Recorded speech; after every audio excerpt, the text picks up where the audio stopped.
السلام علیکم، میں لو اسلام این چینل سے مخاطب ہوں۔ ناظرین کرام، میں آج آپ کو ایک خوبصورت اور سبق آموز سٹوری سناتی ہوں۔ ابو نصر السیاد نامی ایک شخص اپنی بیوی اور ایک بچے کے ساتھ غربت و افلاس کی زندگی بسر کر رہا تھا۔ ایک دن وہ اپنی بیوی اور بچے کو بھوکا پیاسا اور روتا ہوا چھوڑ کر خود غموں سے چور کہیں جا رہا تھا۔ اس کا سامنا ایک عالم دین احمد بن مسکین سے ہوا۔ جیسے دیکھتی ہی ابو نصر نے کہا، اے شیخ، میں دکھوں کا مارا ہوں، غموں سے تک کیا ہوں۔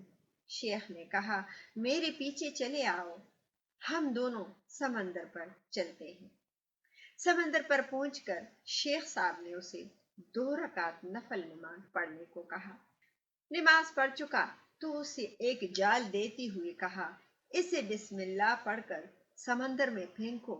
جب اس نے جال کو سمندر میں پھینکا تو جال میں پہلی بار ہی ایک بڑی ساری مچھلی پھنس کر باہر آ گئی۔ شیخ صاحب نے ابو نصر سے کہا، اس مچھلی کو جا کر فروخت کرو اور حاصل ہونے والے پیسوں سے اپنے اہل خانہ کے لیے کچھ کھانے پینے کا سامان خرید لینا۔ ابو نصر نے شہر جا کر مچھلی فروخت کی۔ حاصل ہونے والے پیسوں سے ایک قیمے والا اور ایک میٹھا پراٹھا خریدا۔ ابو نصر پراٹھے لیے خوشی خوشی اپنے گھر کی طرف جا رہا تھا۔ اس نے راستے میں بھوکوں ماری ایک عورت کو دیکھا جس کے پاس ہی اس کا بے حال بیٹا بھی تھا۔ ابو نصر نے اپنے ہاتھوں میں پکڑے ہوئے پراٹھوں کو دیکھا اور اپنے آپ سے کہا کہ اس عورت اور اس بچے کے اور اس کے اپنے بچے میں کیا فرق ہے؟ معاملہ تو ایک جیسا ہی ہے، وہ بھی بھوکوں کے مارے ہیں اور یہ بھی بھوکے ہیں۔ پراٹھے کن کو دے دیں؟ عورت کی آنکھوں کی طرف دیکھا تو اس کے بہتے آنسو نہ دیکھ سکا اور اپنا سر جھکا لیا۔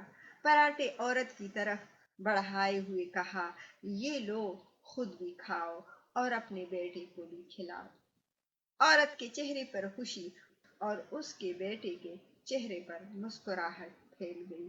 ابو نصر غمگین دل لیے اپنے گھر کی طرف یہ سوچتی ہوئی چل دیا کہ اپنے بیٹے اور بیوی کا سامنا کیسے کرے گا۔ گھر جاتے ہوئے راستے میں اس نے ایک منادی والا دیکھا جو کہہ رہا تھا، کوئی ہے جو ابو نصر سے ملا دے؟ لوگوں نے منادی والے سے کہا، یہ دیکھو تو، یہی تو ہے ابو نصر۔ اس نے کہا، تیرے باپ نے میرے پاس آج سے 20 سال پہلے 30,000 درہم امانت رکھے تھے، مگر یہ نہیں بتایا تھا کہ ان پیسوں کا کرنا کیا ہے۔ جب سے تیرا والد فوت ہوا ہے میں ڈھونڈتا پھر رہا ہوں کہ کوئی میری ملاقات تجھ سے کرا دے۔ آج میں نے تمہیں پا ہی لیا ہے تو یہ لو 30,000 درہم، یہ تیرے باپ کا مال ہے۔ ابو نصر کہتا ہے، میں بیٹھے بٹھائے امیر ہو گیا، میرے کئی گھر بنے اور میری تجارت پھیلتی چلی گئی۔ میں نے کبھی بھی اللہ کے نام پر دینے میں کنجوسی نہ کی۔ ایک ہی بار میں نے شکرانے کے طور پر 1000 درہم تقسیم کر دیا تھا۔ مجھے اپنے آپ پر رشک آتا تھا کہ کیسے فراخ دلی سے صدقہ خیرات کرنے والا بن گیا ہوں۔ ایک بار میں نے خواب دیکھا کہ حساب کتاب کا دن آ پہنچا ہے اور میدان میں نصب کر دیا گیا ہے۔ منادی کرنے والے نے آواز دی، ابو نصر کو لایا جائے اور اس کے گناہ ثواب تولے جائیں۔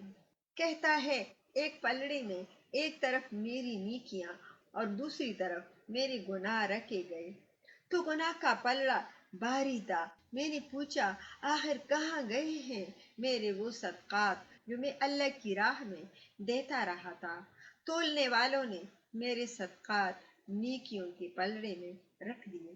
ہر 1000 درہم کے صدقے کے نیچے نفس کی شہوت، میری خود نمائی کی خواہش اور ریاکاری کا ملمہ چڑھا ہوا تھا، جس نے ان صدقات کو روئی سے بھی زیادہ ہلکا بنا دیا تھا۔ میرے گناہوں کا پلڑا ابھی بھی بھاری تھا۔ میں رو پڑا اور کہا، ہائے رے میری نجات کیسی ہوگی۔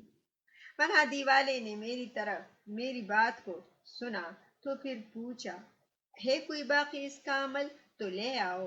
میں نے سنا ایک فرشتہ کہہ رہا تھا، ہاں اس کی دی ہوئے 2 پراٹھے ہیں جو ابھی تک میدان میں نہیں رکھے گئے۔ وہ 2 پراٹھے ترازو پر رکھے گئے تو نیکیوں کا پلہ اٹھا ضرور، مگر نہ تو برابر تھا اور نہ ہی زیادہ۔ منادی کرنے والے نے پھر پوچھا، ہے کچھ اس کا اور کوئی عمل؟ فرشتے نے جواب دیا، ہاں اس کے لیے ابھی کچھ باقی ہے۔ منادی نے پوچھا، وہ کیا؟ اس عورت کے آنسو جسے اس نے اپنے 2 پراٹھے دیے تھے۔ عورت کے آنسو نیکیوں کے پلڑے میں ڈالے گئے، جن سے پہاڑ جیسی وزن نے ترازو کی نیکیوں والے پلڑے کو گناہوں کے پلڑے کے برابر لا کھڑا کر دیا۔ ابو نصر کہتا ہے، میرا دل خوش ہوا کہ اب نجات ہو جائے گی۔ منادی نے پوچھا، ہے کچھ اور باقی عمل اس کا؟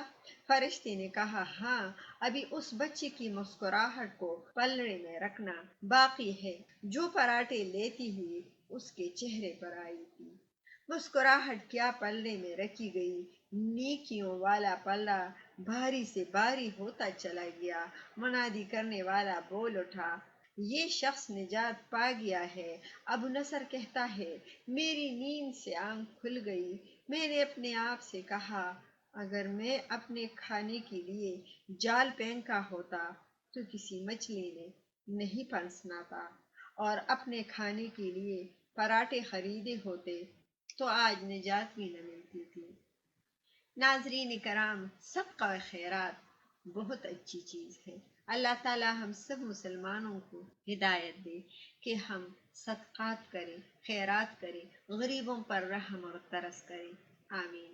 مجھے امید ہے کہ آپ کو یہ سبق آموز اسٹوری پسند آئی ہوگی۔